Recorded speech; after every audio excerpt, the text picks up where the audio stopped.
Hey everybody, how's it going? Hey, Phucsters, welcome back to What the Phuc. Sounds like you guys are becoming good friends of ours, I guess, of me and Roberto's here of this show. Yep. How many episodes is this? We're at episode 35. So 35 episodes over, I think over a year, where we basically talk about our lives and basically the startups that we do, the science that we do. No, sorry, And I just 39. had Damn. lunch with my coworkers. And Okay. we had a good conversation. I wanted to maybe continue the conversation, but here because that's what this podcast is about. It's about the journey of entrepreneurship and doing things that are not normal. And genius is everywhere, but opportunity is not. And so you get to see us try to do what we try to do, and we failed a lot actually on this show. So let me start with the failures, and then we'll go to the other stuff that's actually successes, right? So the failures were that when I started the show, I was kind of a hot ass, thinking I had invented something amazing, and we're gonna do this mass realty thing. And a year later, 2 years later, after I had this idea, basically we're basically not funded yet, right? In terms of the Series seed that we want, we were supposed to get funded, but all these VCs basically walked away because they couldn't figure out how we can make money. Well, that's We you're had a talking from story that Mass we Realty thought. though. Well, I'm talking about the Phuc Labs. Okay. Yeah, no, we just I'm said talking Mass about Phuc Realty. Labs. So yeah. And then Mass Realty, we're trying to get things off the ground, but right now we haven't gotten anything off the ground. We basically have the same. Well, I updated the code recently, and Roberto's getting the ClickFunnels recently, and then Yep. Nick, someone who we found that might be a partner, he's trying to get into this thing, but he actually just to let Roberto know, he met with me once, he met with me twice, and then this week he didn't meet with me, but then he pinged me yesterday Oh saying I'm man. sorry, and he's gonna meet with me today, but then I said, "Well, we meet Monday instead." So he seems Okay. like he may be truly interested. But I would say right now, like we're both those pretty tenuous situations, but actually hopeful. I think, Yeah. right? Yeah, exactly, man. It's all about that. And like if something that I feel that we haven't lost so far is our hope and our resilience. And like we have a good idea and we're seeing it through. Even regardless of all the extra people that got added throughout the situation and that just like flaked out, we like we're closer than we were, which is a good thing. Right. Because we, Mhm. we, we basically figured out what we did wrong, Yeah, and you can't yeah, learn from what you do wrong, except you can learn that that way is wrong. So that's it. This is actually something that is actually very interesting to talk about, which is how do you win? How do you have success? Is it by doing things that are wrong, failing, and then learning from your failures? And I would say no, that's not how you win. I'm hmm, absolutely sure about this. The way you win is depends on the situation, but it's always number one, learn from success. yeah, Because let's say you have a problem set in front of you. You have A, B, C, D, E, F. Those are possible solutions. Let's say you try A and you get A wrong. Well, you still have to guess which one of the other ones is the right answer. Okay. yeah, So if you did something wrong, the only thing you learn is that A is not right. Okay. But there's many, many other choices in life. Actually, most of things in life is infinite choices. A very, very long list of choices.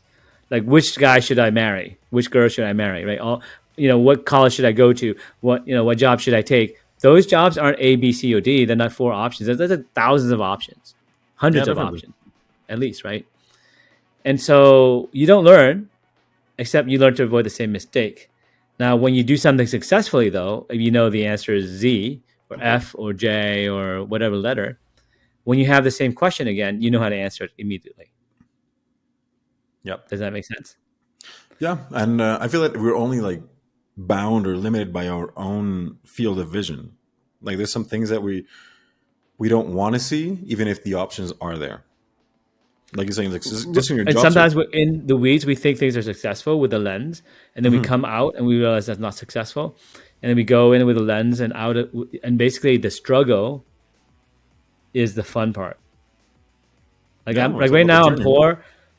I'm dirt poor because I took all my money. By the way, the good news. Okay, let's go to the good news. The good news is Phuc Labs has a kick-ass team. We finished Definitely. our product.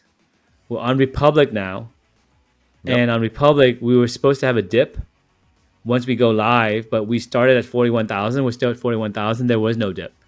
Nothing. So according to Like, Republic, the average dip for the first week you're live from the test page. So we have this test page hmm where we're able to raise a certain amount of money on just promises. Like, hey, I promise that when you guys go live, I'll go to your, when your birthday comes, I'll come to your birthday party. When your New Year's party comes or Thanksgiving, whatever, I'll come to your event. Now, most of the time depends on the loyalty. yeah, If it's your dad's birthday, you definitely coming to the you birthday party. show up. Yeah, If you like Phuc Labs, you're definitely gonna invest in Phuc Labs. yeah. And what I did notice is that the money didn't dip, but the people did. So some people put in more cash after this. And I believe that there are some people who are also gonna come in more after we start marketing because I haven't even marketed yet. I haven't hit my network. I didn't hit my the people who promised they will email for me. I've teed up a bunch of people who know that we're going to go live, and once they know they can email the constituents. And I want to do Okay. like little tests where I say, okay, so as an entrepreneur, you have to know and learn from your successes, Yep. but you have to gauge how much value that success is. So how valuable is that email from that friend, right? Your friends and family. So when I send my friends and family, I expect maybe 2 people, okay? Okay. Out of Because how many though?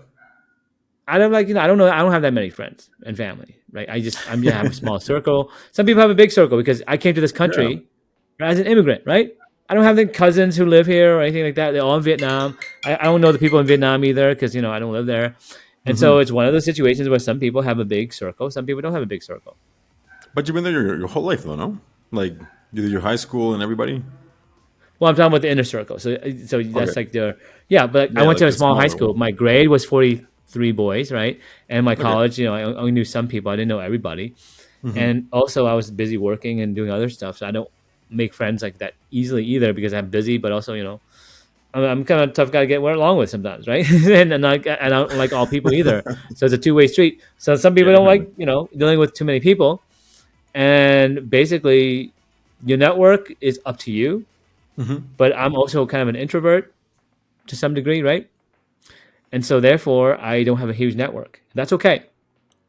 What you need to do then is you need to basically have relationships that are deeper then. Yeah, more So in my meaningful. case, I try to get deeper relationships and focus on fewer and deeper relationships. And then when your deeper relationships see you succeed, some of them will say yes, some will say no, but do not count on that. Friends and family, they're not going to really carry your company. They can make you feel good and actually make you feel guilty because you might lose that money. So like, don't really count on that too much. Count on like organizations that you belong to, right? Let's say you belong Yeah. to, like I said, like Harvard, right? They love Harvard Alumni Association or the Harvard Network itself. Go ahead and go do that, right? But they don't really know you, but they know of your brand, that Yep. you're a certain Yeah. Yeah. quality, right? And then so go to your concentric circle. The middle circle is your family, friends, but that's small, right? hmm The bullseye, the bullseye Yep. is very small in the middle, right? That's very small. Yeah. Yeah. Then you go to your other network and out, and then your community and all that stuff, and then you have to do what's called growth hacking. So growth hacking is when you try to hack opportunities that are not normally there, and you create something out of nothing. It's basically salesmanship, right? So what we want to do is we say, okay, what's our unfair advantage? What's the one thing that we can do that no one else can do? What's the thing that people want to buy? How can we emotionally capture their attention? And so we have to go and try experiments and try all that stuff. But the great thing about Phuc Labs is we figured out what we want to build. We built it and we finished building it. We don't have to sell it. Like we don't have to sell it to anyone. We just go ahead and use the device, the technology we build, and we go ahead and buy the inputs, and then we use the machines to process the inputs. So, for example, we go out and we buy scrap metal, and we buy battery components, scrap battery components, right? And we go ahead and sort it, and then we sell it. So the lesson there from the failure of not fundraising earlier a couple of months ago was we had a more complicated story. Our story was we would have customers, we would have sales, we would have customer success teams, we would have to spend marketing dollars, and marketing is about 40%. Is 40%, like four out of $6, four Yeah, out of $10. $10 you raise, right? $6 you spend on yourself and actually your product and your company, but the $4 goes to Facebook and Google and some company like that for advertising. It's Okay, a lot. so what as a CEO, as a founder, I said, you know what, we were too complicated. We had too many moving parts. So we basically said, let's get less fancy. Let's go to the core. Let's go to the thing that makes us special. What makes us special is the device using new laws of physics, using information itself, not matter, not energy, except for the energy to get the information. So there will Hmm. be energy involved. The only thing we need is the energy. Once we have the energy to get the information from the camera, from the lighting system, from the computer, from the brain, right? We can then shoot these particles. And I basically just got out of a meeting with my coworkers, and we're shooting like 20 particles a second, 10 particles a second. So think of it like little coins. You got little coins, and people are doing cryptocurrency and Bitcoin mining and all this stuff, and they're investing in crypto. Yep. Why are you investing in crypto when you're actually doing virtual coins? These are real coins. They're small little pieces of copper, small pieces of gold, small pieces of something valuable, maybe small pieces of something that you don't want, right? That's something that you need to remediate. We can remove it from the system. We can take it and we can recycle it, and we can use it again, or we can get rid of it because it's harmful. It's revolutionary. It is. And the reason we went on Republic was to allow regular folks to invest and be part of it. And that's why I did the show. But we have like 50 people on the show, so watching the show, but that's okay because it wasn't about the It's many a good people, thing. right? Because I'm kind of an introvert. It's about deeper connections to the people who actually care. And I'm actually quite happy that maybe some of the people on the show listened to the show and actually were part of that Republic campaign, because we don't need that many people. We need like 2,000 people total. We have 100 people to get to the $1 million Yeah. that we want. But the good news is I have a plan, right? The plan is keep it small, keep the team really small. And let me give you some numbers, some real numbers from an entrepreneur who actually done it before, right?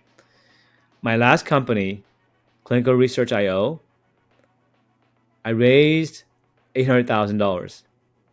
We raised $800,000 for the first round. I spent a year coding it myself. So the $800,000 paid for my salary basically for a year of not having to do any other stuff, right? That I normally have to do. And I locked myself in a temple. I started coding. I had an assistant. She was also like, I think she was like $50K a year. Okay, and then had a contract person who actually became a VP of engineering, because that was the plan. He was contracting for a while, but basically full time was just me and the intern essentially. Hmm. And I was coding for like a whole year, a year and a half. And actually mostly like a year, right? And I was done. And then we went to this conference, and then we came out. And at the conference, you know what happened at the conference? They said the future of clinical research. So this is a clinical research conference in Florida, right? Yep. And it's the biggest conference in the industry, right? It's a Society of Clinical Okay. Research Professionals, right? SCRS, actually. And the keynote speaker said, the future of clinical research is to use eSource, is to use the thing we just built. We built what's called eSource. eSource is the ability to take your source data, something you would normally write on a piece of paper, and you Hmm. put it into a tablet or a phone or a computer. It's actually electronic now. We take paper and you make it electronic, and it's going to change everything. The vision was that with eSource, these pharma companies, the way that it would work before was the pharma companies would have to fly to every doctor who did research for them and audit their books, audit their This is paper. crazy. Yeah. Like And just they would have to everything keep was that paper for like 10 years because it was the original source. And it's So like that's because assuming of that there wasn't like regulatory. a The FDA flood or a requires, it's called fire Part or 11. anything.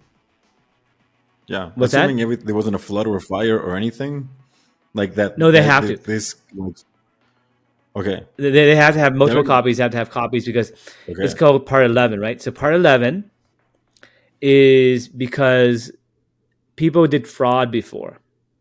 During a research trial, doctors made fake data. The research did fake data. They signed off fake data, and man, there was no paper trail. There was no paper trail to see who did what, who was the one who lied, okay, who was the one who did fraud. And so what you need to do is keep all this paperwork, and you have to have certain things be signed a certain way, and certain evidence, and certain people sign off and say, I did this, I did this. You have to initial every page of everything you do. You have to basically sign off that you did this. But with a tablet, we know it's you. You logged in. We yep, know yeah, yeah, all the stuff you typed real time, and we also keep a log of all the changes that you make. Like you make a change. This used to be A. This patient used to have diabetes, but I yeah, made a yep, mistake. And here's the reason why I made a mistake, because they said they had diabetes, but actually they just said they may have diabetes, and I oh, misheard them. So that's basically a correction, and here's the hmm, reason why. So when the FDA audits that and say, hey, how come you changed this data from this to this? There'll be a reason why. And then maybe that's a deviation from the protocol. Maybe that's okay, something that goes wrong. Maybe there's someone lied. Maybe someone actually did fraud. And so they can actually have a paper trail. And so that was what we did. That's called eSource, right? And the speaker was saying, this is the future. You should do this. And we were the first one who actually had a live product. And there was a booth. And at that booth, I remember very clearly, it was me and my partner. That's it. And we had like a couple of people come by. Some people were curious. But I remember the last time we oh went yeah, to the what's like, same conference, hmm, right? The same small booth, the same humble booth that was like bullshit, very, very, very small banners, very small like posters, and like very, very poorly made. Everyone had beautiful, like nice, ten yeah, thousand no, dollars systems, and we had like a $500 printout and whatever it is, like some stupid business cards. And like the same, if you go to the booth right now, if you go to the Clinical Research IO booth hmm, at that same conference today, we have I think 60 employees. We have probably the biggest booth at the conference. Everyone who goes to that conference has used our system or know of our system.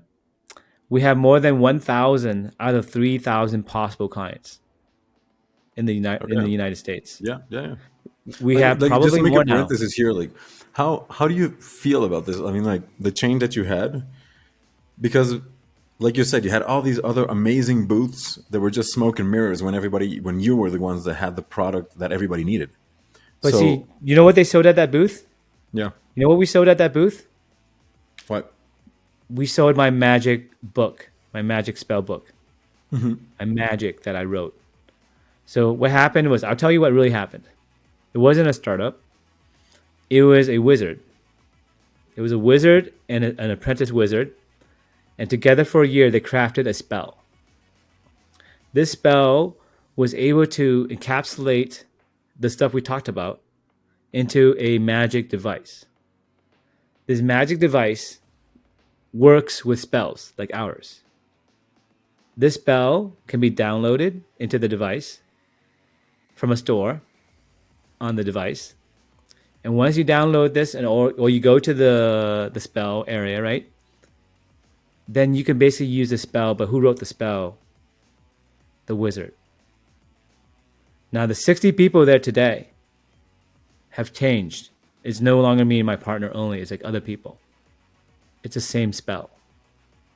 It's the same device. And 10 years from now, it's the same spell. 1,000 years from now, it's the same spell. It has changed and improved over time because other wizards came and improved that spell. But I was the one who cast that spell. Same thing with my apprentice. And at Phuc Labs, we did the same thing. So it's, if you think about it that way, we're the ones who cast this first spell ever. And because of the spell, people are using it every day to help knowledge, to find medicines, to find cures, to find science, right? And to do things that are amazing with the spell. And I'm very proud of it. Yeah. Well, yeah, and But Phuc it Labs is the simplified so many continuation other of that. things. Yeah, no, it simplified so many things, and that way you can allocate resources and somewhere else. Like bookkeeping was taking like so much of resources that wasn't really important. Exactly. And that's what I'm trying to say. Magic is real. People should study computer science because computer science is spell casting. When you go to Hogwarts, you learn how to direct energies. You learn how to direct magical objects. You learn how to direct things with instructions. Those instructions tell those magical things what to do. But Yep. you take a tour of Universal Studios today and you see the Hogwarts made with technology. Have you been to Universal Studios? I haven't, man. It's on my bucket list for They sure. have a Hogwarts. They have a Hogwarts area, right, where you can go to Hogwarts, go to Harry Potter Land, basically, right? Yeah, yeah. And they Yeah, sell I've these just seen wands. And I don't have the I actually have the wand downstairs. It's a wood wand. The wood wand has a USB device or some type of device with Bluetooth in it. it. Okay. If you wave the wand at certain spots in the GPS, then certain things will happen in the window where a video would play. Oh, nice. Or some type of robotics would start moving and it looks like you cast a spell to turn the sprinkler on. That's amazing. So It's funny, so that's it's part of the show. packaging. It's packaging, you know, the when you clap on and clap off the lights. That still exists. Yeah, I remember that. It's packaging that in a story about how you clap this wand on the stone, the lights would turn on. That's nice. Yeah. So the same technology where you clap on and clap off a light, you just take a wand and you tap on, tap off, and the light turns on and off, and the kids go wild. Well, of course. It's all the showmanship. It's amazing. Imagine you're So a what's the kid. difference between magic and technology? Nothing. It's a magical device. You give it Information. instructions, and then something awesome happens that you don't expect. Yeah. Well, that's what we were saying. Like before, like at some point, when you have enough information and knowledge, you start understanding everything. So you could, Exactly. And that's yeah. why I kind of want to talk about the woo-woo stuff. Okay. No, let's get there. So here's the deep science, guys. What I'm trying to say is information is the third force of nature. Information is God magic.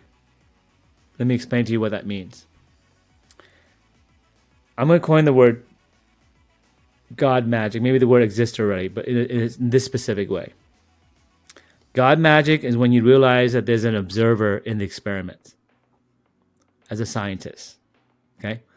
So Sir Isaac Newton, right? With Sir Isaac Newton, remember the story of how the apple fell and landed on his Yep. head?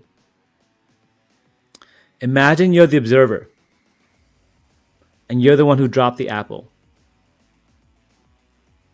You basically become God in the experiment. You become the observer. Okay. Assuming like if it was deliberate. No, I'm just saying who dropped that apple? How did the apple drop on Newton's head? Who let go of the apple? That is the question that the scientists never asked. And I asked that summer of 2020. I said, who let go of the apple? When? How? Was it random? If so, how was that randomness created? If it wasn't random, then it was intentional. Which one is it, Roberto? Was it random or intentional? Well, I feel for the amount of coincidences to have to happen in that precise moment, it can't be random. Doesn't matter. That's the answer. That's what I came up with. It doesn't matter because you create the computer simulation. The computer simulation, the spell that you would have to cast, it's the same spell. Okay. The same result happens. The apple falls on Newton's head. It doesn't matter whether it's intentional or random. But what does matter is the information of when it happened. If you twisted the apple, if you let go of the apple a certain way, if you push down when you let go, if you pull up when you let go, the way you let go, the laws of the universe right? All those things together, I put in my head, and I said, you know what? All you need to know is the laws of the universe. You need to know the time that the decision was made, and you need to know the way it was let go. Well, I feel there's another aspect as well. I mean, like you have to kind of like hope or like figure out who it happened to as well. Yeah. You have to know the current state of the universe Yeah. as well. So you need to know the chessboard where the current chess pieces are, and if you hit play, once you know the time, once you know the rules of the universe, the rules of chess, where the chess pieces are, you can play the game all the way to the end until the apple lands, and you know exactly how the game ends. You know that actually the apple landed exactly there, and you can predict it exactly because matter and energy take over. Matter and energy take over, but the information started it all. The information was needed to then let the experiment run by itself. So the information is me releasing the apple and releasing the potential energy. Okay? So potential energy in my head was information. The information that the apple is here, and if I let go, it could fall. Mm-hmm. Potential energy is when I have a cup on my desk or this microphone right here. This has the potential to fall onto the ground if it slips off the desk. If I slide this off the desk right now, it has potential to fall. It's just information. It's a program ready to run. It's that program ready to run. The program of the apple falling is ready to run, but what time? When? Randomly, when should I push it off? Or intentionally, when? Yeah. Yeah. But there has to be an observer. There has to be information given to the system. Otherwise, the system has no existence. It's abstract. It's just a concept. It's an idea. Hey, let's play a joke on Isaac Newton, dude. Let's drop an apple on his head tomorrow. Let's see what happens. That's abstract, but it's also an idea. Mm-hmm. But when you drop the apple on Newton's head, it's like, when should we drop it? Let's drop it at lunchtime. Let's drop it when he's in the bathroom. No, let's drop it when he's under that damn tree. He's reading a book all day. Let's drop it and interrupt his book. And then you choose intentionally or randomly when to let go of that apple. And that becomes a real reality, an instance in computer science. So when you have an apple that might fall, it's potential energy. Potential. When you release the energy is when you run the program to let go of the apple. To run the program, a conscious being, the observer, God, would have to push the apple with information. God doesn't push the apple with reality. God can't interact with our reality, maybe, except for information. The information of when to let go of the apple, but maybe there was actually energy added to let go of the apple. I don't know. But the idea is something had to happen to initiate reality, to initiate that timeline. That timeline is the apple falling 10 seconds, 100 seconds. But what if that apple fell a mile? What if that apple fell forever? That's the Big Bang. You lost When me. you start a What happened? timeline, Okay. it's like Newton's first law. For every motion, for everything that moves, it just keeps moving until something stops it. Yeah, the conservation of okay. So the potential energy that you release will keep playing until it reaches a new equilibrium. A new equilibrium was when the program ends naturally, but a program can go on forever if nothing stops it. If there's no floor, the apple will keep falling forever. That's Newton's first law, right? Law of motions, Yeah. right?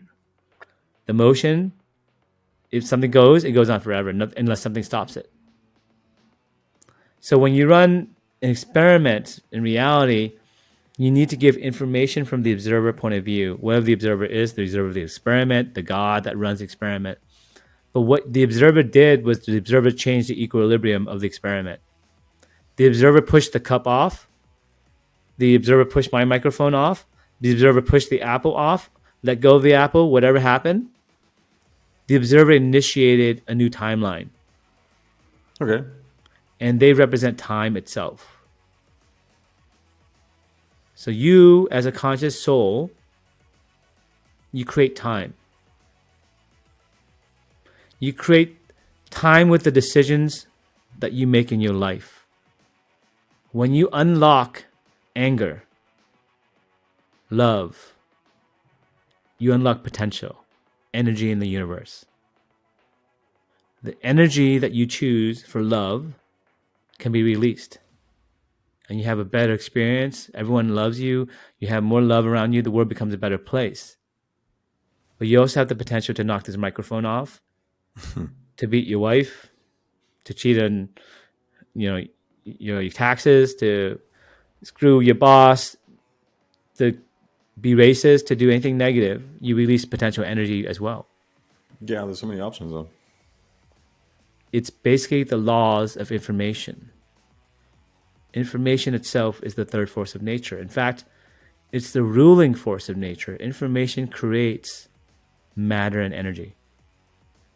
The information of the game was created by a rule set, the laws of the universe.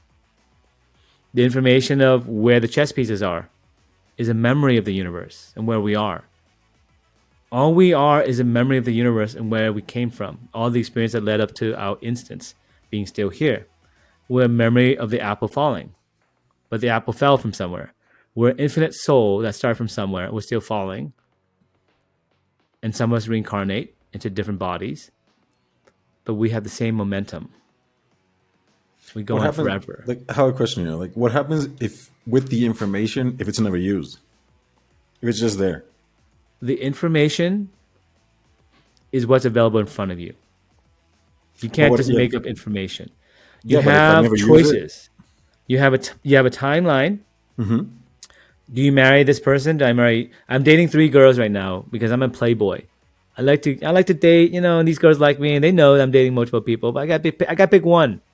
Mm-hmm. You don't have infinite choices. You have 3 choices based on the history of who you are and your soul. And you know why? Because all those decisions that you made were already made before to actually have these 3 people in front of you. This is not your first rodeo. This is not your first lifetime. You've done this before. And you remember that you want to meet up with these 3 people because one of them you really liked from last time.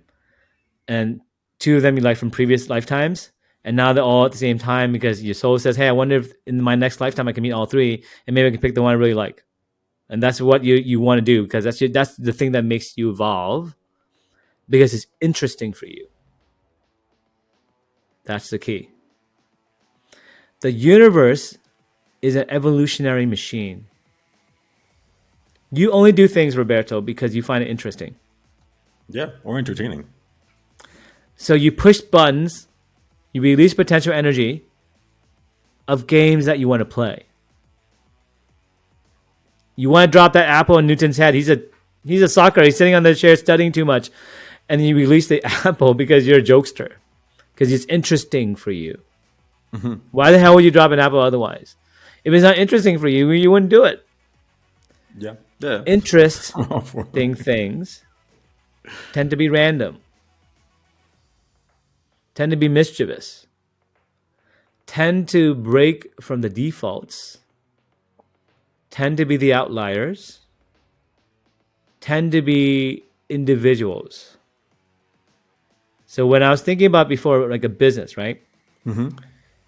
How did Phuc Labs fail? How did Mass Realty fail? How did all these things fail? Well, if we failed because I was an idiot, I tried to make a group do something an individual should be doing.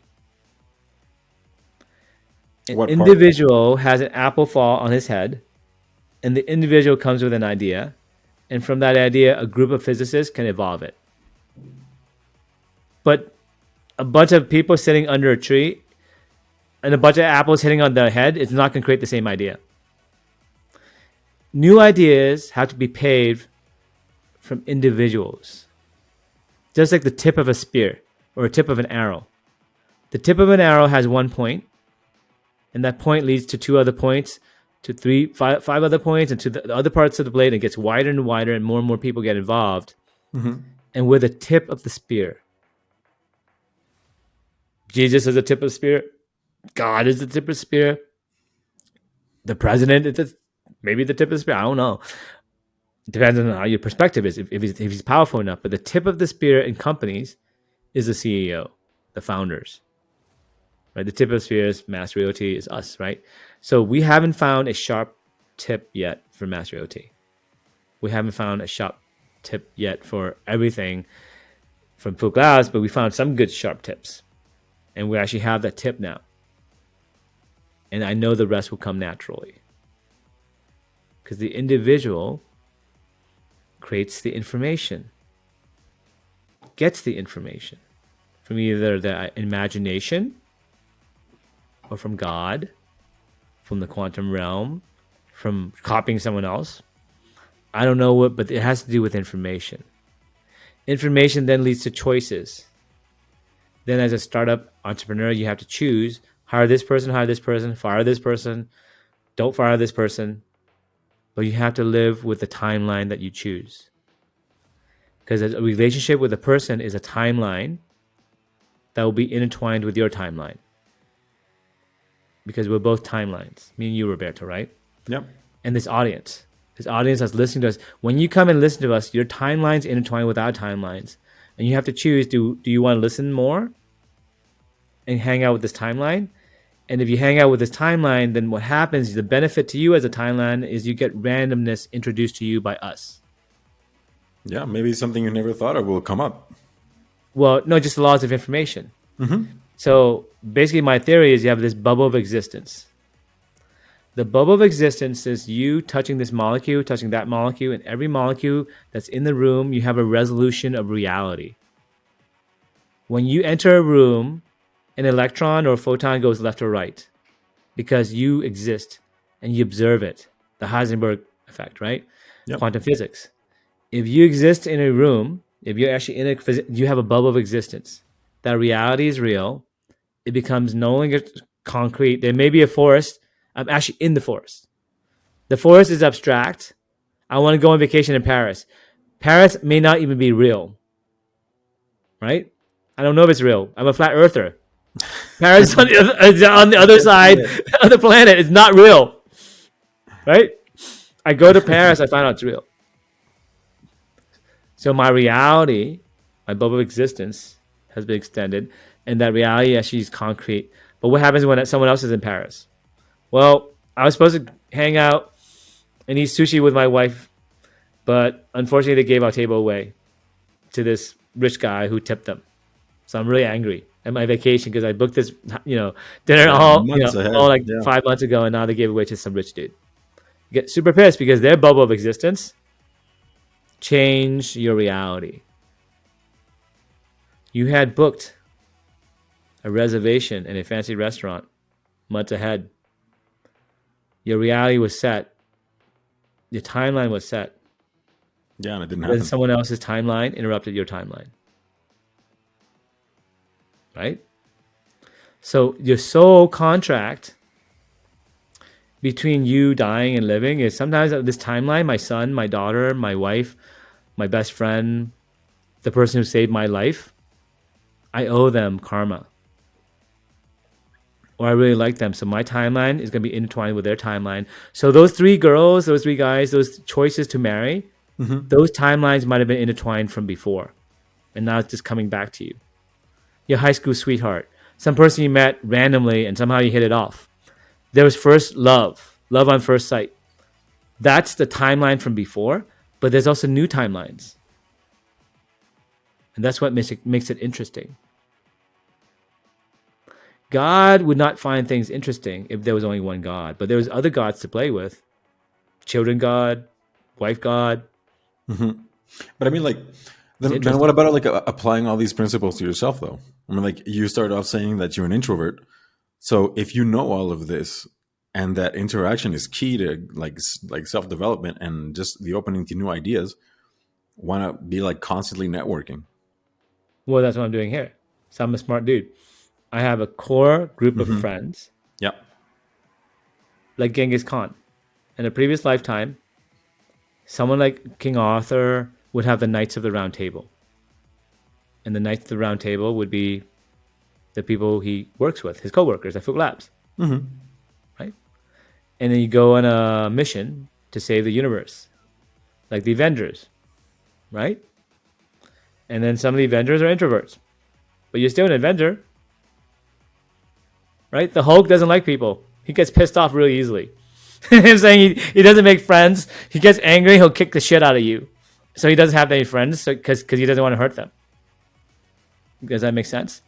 It does. Now I have friends. I'm not. I don't have friends. I want to have friends, but I'm kind of difficult to work with sometimes because I'm a perfectionist, right? I like things a certain way to be Hmm. perfect, not because I'm a perfectionist because I'm an asshole, because I've seen things fail and I'll Yeah. give you a warning. This is gonna not be good for us, and then I'll give you more warnings. And at some point, I blow my top.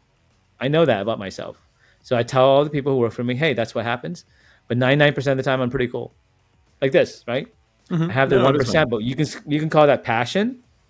You can It call is. that being an asshole. You can call that like bad management. You can call that anger. You can call that being the Hulk. But you have to have a little. I said this to all the people who work for me as an entrepreneur. You have to have a little asshole in you because you have Well, to this be is willing to like, fire people. yeah, You have to be definitely. willing to fight for your rights when you have a vendor who screws you. You have to have the competition in you so that when someone steals your client, you get pissed and you try to steal that back, or you want to compete for a contract because you want to win. You have to have the killer instinct, and sometimes that comes off as a perception of aggression, of you pushing people around, of you wanting it your way only, of a perception of you being, authoritarian. But let me tell you this, my friend. Have you Mhm. ever laid off anyone in your life? I did. How did it feel? It kind of sucks, but at the end of the day, like it's not personal. Yeah. But you do that hundreds of times, Yeah, and then then it's you just like realize that business. it could have been prevented, Yeah, yeah. and By then not you hiring realize them to the begin with. mistake. You know what I said? You Hmm. got 10 ways to operate the company. You can be a nice guy all the time, and then when you lay off everyone, everyone's your friend. You can stay in contact maybe, but you don't. You don't stay in contact really because people move on No. to other jobs and stuff, Yeah, right? I'll add you on And LinkedIn. then it's all lovey dovey, but guess what happens? You lost. You lost. You got your ass kicked, but you were the nice guy who everyone liked. But guess Hmm. what? Nice guys don't win. Yeah, The no, that's true. people who win are ruthlessly honest. When you say you do A and you overpromise and underdeliver, and I promise you something and I deliver, that's not a business relationship. No, there's an imbalance there. Correct. So how do you behave in that imbalance? Well, you can be patient with that person. That's called family. That's called friends. That's called charity. Well, I mean, like, there's ways In a of business, avoiding that's this called as well, death. though. In a business, that's called trying to take a square and put it into a circle. Hmm. And to some degree, you have to have some patience and to communicate and improve those folks. But at some point, you have to realize that there's a boundary Yeah, because either you treat them as an individual higher than the team, or you value the team and what we are trying to do, and they don't fit anymore. You're gonna pick yeah. the team. No, definitely. You're gonna pick your mission, and you're gonna pick success. That is the hardest thing that I had to learn. Well, it's not an easy task to learn, like at all. Like to actually figure out what to do. But I feel like there's steps in between that could be taken, though. Like if you You, saw, I've tried if all you already of saw, them. but imagine like if I you saw I, potential in somebody. I do. Yeah, but So, that's for why you. example, I would talk to them. The Mhm. thing is, I have a checklist because I've Okay. done this so many different times. I try to be super nice, try super asshole, super nice. And here's how you do it, right? You say, look, there's 5 things I need you to do here. Yep. When you hire someone, you say, I need 5 things. If you don't do these 5 things, it's not going to be a good fit. I've hired you because I think you have this skill, this skill. You have 2 things out of the 5 things that are very, very good. And I think those 3 things that I need, I You think I work can on. improve or Yep. teach you. You check in on them, and then at some point, none of those things progress. And in fact, maybe those 2 things are actually not even 2, that was just 1 thing. Because I was wrong about you. Yes, like my bad. Now, once you realize that, there are 2 ways you can behave. You can be a nice guy, string them along, teach them as much as you can, train them. And sometimes the 1 becomes a 2, maybe becomes a 3 out of 5 things, but they'll never get to 5. Rarely do they get to 5. And guess what? When they get to 5, here's what I thought. They'll be loyal to you. They'll think you're a really nice guy. They'll give you the respect that you need. But they don't. Because they went through a harsh training where they went from a 2 or a 1 to a 5. And along the way, you had to beat it out of them. Or you had to do something out of them. Or you had to do something where you had to traumatize them. Or maybe like had to years and years, and they didn't want to have that perception of themselves. Well, that's the kind of person, though. I mean, like, People, some all people people don't are like appreciate. that, right? I think there's people that appreciate some tough love. They will, but they don't want to go back to high school and relive high school. They want to go move on to college and be a new person who is successful by default, with no history and no baggage. Well, it depends how you approach things in life, though. I mean, like, let's say, for example, I used to have this when I was in college. We were all there modeling our stuff. I was in my 2nd year, I think, and some people got super offended by constructive criticism from the teacher, and people like storm out or cry or something. And then there were the rest of us that were there in understanding the whole, like, why is this teacher telling me this, and just taking in the information, applying it to what you get, learn, and thank you for being a douche to me, or seeing it in a very blunt way. But it is a type of person. No. I'm saying there's a degree to the appreciation that you would have as an apprentice to someone, right? Okay. But let's say I go to the Genghis Khan times. Yeah. I go to the Knights of the Round Table, right? There's a blood oath. There's a 1 for all and all for one in the former Musketeers. Your I've honor looked is for that my involved in whole life. everything. Okay. I look for that, and I'm telling you, my employees, no matter how much you treat them, there's going to be a distance that you have. And even other people, right? There'll be a distance that you have. It's very, very, very few people who meet my criteria, or actually that criteria, period. I don't think that's a very hard criteria. You promise me something, you do it. I promise you something, we do it. And we're cool about it. We communicate. And I got your back, you got your back, my back. It's not because I need you to give me something. It's because I love you. And I've done that to many people in my life. My life, like, I'm telling you, many people have let me down. But that's okay. Because this soul is pure in terms of like my hope for other souls, for other timelines that one day I will interact with. And I'd have that with my kids. Because I see, the thing is, I thought that it didn't exist. I thought it did exist. I thought it didn't exist, but with my kids, I know it exists. You know what I'm saying?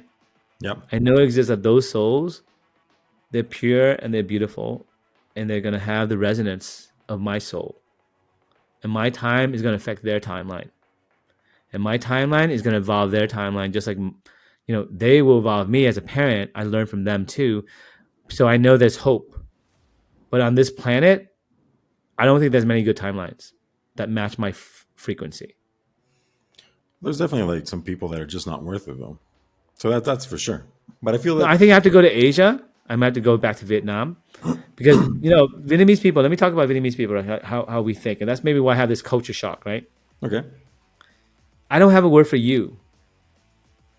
Roberto, I have to call you Am. And you have to call me An. You are my Am. I am your An. How old are you, Roberto? 37. I'm 45. Right? You have to know that. Before you meet me, or when you meet me, you have to check out if you should call me An or Am. Now, you call me An Yeah. by default. I call you An by default. I don't know your age. I call you an, Okay. big brother, the one that I should respect more in the relationship. And you are my am. If I say, hey, get me some coffee, you get me coffee. If you tell me to get coffee, I'll be like, what? I'm serious. It is. Yeah, I know it is, If and I it's say you funny. am, I'm gonna get you basically have to do it Yeah, yeah. because you would not be following Vietnamese tradition, because the respect of your elders, of your family, the word you and me, it's ingrained into you from day one, Okay. But you right? can fix that though. I mean, When like, you have your mom and your dad yeah. and they get old, they live with you. Your kids live with you till they're 20 something, 30 something. Yeah, yeah. You live in a No. compound Yes. and you die and they bury you in the backyard. It's like here we don't bury you in the backyard, but it's definitely the same thing. Like I have some of my friends that are still living with their parents because In they're, Ecuador, yes. yeah, they're And then figuring that's out life. called abnormal Yep. in America. I mean, I have some cousins that have failed to be like able to subsist on their own and to exist and survive in the real world. So I feel that my uncle and aunts have failed as what do you call this? Like somebody that gives you education or that teaches you how to live because their kids are not able to. You've had 30 years to prepare this individual for life and they're not capable. Whose So fault I is feel that? like exactly See, the like thing is, you make it is like the parents made that choice for them. No, what happens is parents give them opportunities. They yeah. give them a timeline, possibility of timelines. And then the soul has to pick that timeline that they gravitate towards. Okay. And as a parent, I used to think that it was something that you did. Okay. It is actually something you did, 50%. What you did was you presented timelines for them, possibilities. Now, if you present bad possibilities and you don't educate them about how to choose those possibilities, those possible doors that open and close, should you say something rude or should you say something nice to someone? Should you take a risk or should you be conservative? Should you eat the broccoli that I gave you or should you starve to death? Or should you just miss that meal? You're not going to starve to death and it'll teach you a lesson. Yeah, I'm all for this. The parents can close possible timelines that are ideal for you. But can I really complain? It's like my kids are like cups, and then I pour in it something, and then I taste that, and it tastes like this is tastes horrible.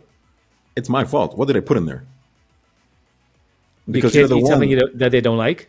You know, like just like if seeing children as this like empty like as a vessel for whatever information you're gonna put in them, and try to like guide them up to a certain extent, and then I can't complain if they turn out wrong. What you need to do is think about the information, the laws of Yeah. information. Yeah. You are a god in this experiment Yes.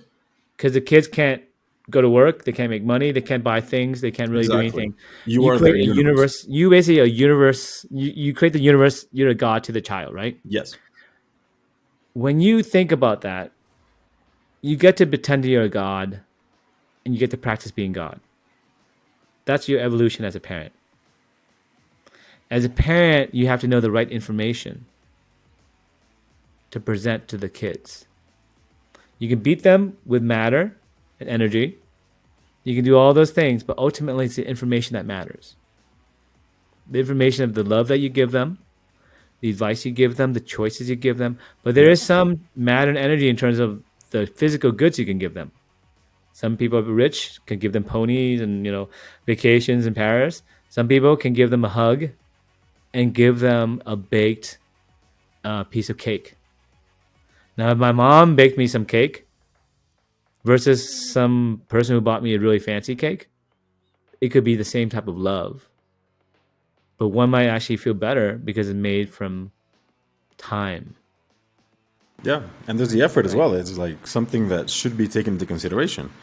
So when Like, you have your relationship with your child, you teach your child, but you also teach yourself yes. how to teach people how to become a god one day to a society, to universe, to yourself, because you get to relive your youth, and then you get to see from the observer point of view all the mistakes you made and how you were kind of like kind of messed up and thought all these random things, and how kind of like, you know, incompetent you were, how lazy you were, how whatever it is, and then you project that on your kids and your own history, and your timeline intertwines with their timeline, and you can change your timeline because now you can live that memory again through your kids. So it's a form of time travel. Yeah, no. But at the same time, like I feel like it's a kind of a slippery slope before you start projecting what you would have liked onto them. Well, what you want to do Mm-hmm. is you want to relive your life through their eyes. That's basically a copy of you, half of it. Yeah. And through their eyes, if you had to live your life again, it's a practice for your next reincarnation. Okay? If you reincarnated again, who do you want your parents to be? How would your parents treat you? How would you react to the parents? You get to see it from the observer, from the parent point of view, and then you die and you get to relive it from the child point of view. Now, you can be wiser than your parents. You can be Mm-hmm. Jesus, Yeah. and Mother Mary is not as wise as you, right? And your dad is not even your real dad. That kind of sucks for him, right? Man. But he's a nice guy, and he took care of Yeah. you, and you love him, and you can teach both of them, right? So souls, I used to think, oh yeah, my son is gonna be better than me automatically. My daughter is gonna be automatically better than me. But what if their soul is actually less, right? And it's okay because you're trying to, you know, you're trying to raise that soul, right? But maybe the soul is actually better than me, and you can learn something from your kids. Yeah, You definitely. can learn patience. You can learn that, like, you know what?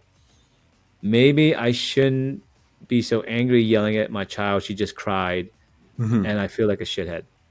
And I should be less angry. I should stop drinking. Yeah.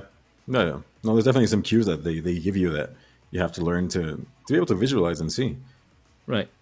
Or maybe you had something where you want your kid to do something, Mm-hmm. and your kid can't achieve it. Can't achieve it because they're not smart enough. They're not beautiful enough. They're not Yeah. talented enough. They can't do that enough. And you realize, you know what? Winning isn't so important. Well, there's some things as well. I mean, like, Maybe it is. I don't know. Maybe you learn that, you know, you push them too much and they get mad at you, then you don't have a good relationship. But either way, yeah. Sorry. but there's this thing that sometimes, like, I say it in my own cases, like, I see something that is clearly, like, easily that I could do no problem. Like for example, I know, like, a cartwheel, and then your kid just can't do a cartwheel, and you're like, but what the hell is happening? And then you have to take this step back and acknowledge the fact that there's half of something else in there as well, and that it's a team effort that has to be, like, taken into account with this, like, karma situation and trying to fix and learn things, because two people made this. It, like, the kid is two halves. So the Well, fact that some aspects that make you realize things might not even be your mistakes or your karma to fix. you have to know Hmm. when your soul is different from your child's soul. Yeah. And then sometimes they make a choice that's different from yours. So maybe they can't do cartwheels because the reason you got did cartwheels is you were so fascinated by cartwheels that you practiced a lot and you got really good at it. And you forgot how hard it was for you to practice doing cartwheels. And this is something that you actually appreciate not of yourself now. Because you Yeah. realize that, oh, my kid is really good at everything, but he can't do cartwheels. It's actually quite complicated. Or riding a bike, you realize, you know, riding a bike is actually a skill that I have. You know, that's actually quite hard. And you take yourself for granted Yeah. Yeah. to Or some maybe, like, degree, yeah, that's what right? I'm saying. Like, maybe it was your wife. She couldn't do cartwheels to save her life, but, like, that's her karma to fix through through her child, or if But why does it anything. matter that your kid does cartwheels, but your wife, you never really bothered to check to see if she can do cartwheels before you married her? You know what I'm Yeah. saying? Yeah. So why is it so important to you that your kid can do cartwheels, Uh huh. but your best friend can't do cartwheels, and you never even asked him he can do cartwheels? Yeah. Yeah. Why is it so important to you? It's about you, not the kid. Yeah. Probably. Like, you've never been faced with that situation until it's your No, responsibility, though. I think it's about you Hmm. having expectation of what kids are supposed to like and supposed to do. And if Yeah. they're not doing that, you're not being a good parent. Maybe. Maybe like it Or maybe reflects your on kid's you not good though. enough. I don't know what. Either way, but the whole idea is like it's like the idea is you have expectations, Yes. and the expectations set timelines. Hmm. Sometimes you expect them to do be a ballerina, and subconsciously you watch lots of movies and you take them to ballerina shows and you buy dresses that are ballerina colors and you say, hey, you should be ballerina. You give them lessons and stuff like Yeah. that. I didn't So want you basically are choosing to take your timeline and interact with another timeline, but you have to really think about it. Like, is that timeline really yours, or are you just moving it a little bit? You're in charge of it. Yeah, you're moving it a little bit, but ultimately their soul is their soul. Yeah. Yeah. And Yeah. just like you, when if you hang out with your best friend and he's really into rock climbing, and he's really good at it, and you kind of Yeah. like it, but it's Yeah. But not much for you. hmm. Yeah. Yeah. Same thing with your kid. If you're really into rock climbing and you have a child and they're not into rock climbing, don't make Like them. let it go. Yeah. Yeah. Let it go, right? Yeah. No, it's true. But that's also something that they will then have time to manifest a different reality. Because when you allow them to have a different timeline, they unlock other doors. Yeah. Definitely. And then all of a sudden, you find out they're not good at rock climbing. And that's why they didn't like it. Hmm. But they're very good at swimming. Yeah. And now they're going to the Olympics. And then Michael Like Phelps, there you and he go. can't climb for shit, but he can swim for awesome. And now you're going to the Olympics with your son, and you're so proud of him. You open your eyes to yourself swimming, and now you're a terrible swimmer, but you love swimming too. Hmm. So now the roles are reversed. You're a terrible swimmer, and your son can swim, but you're really good at rock climbing. Yeah. So now you learn how to be bad at something and good at something, and at the same time you have karma, and that's what makes it interesting. Leave it at that, So man. hopefully you find the show interesting, guys.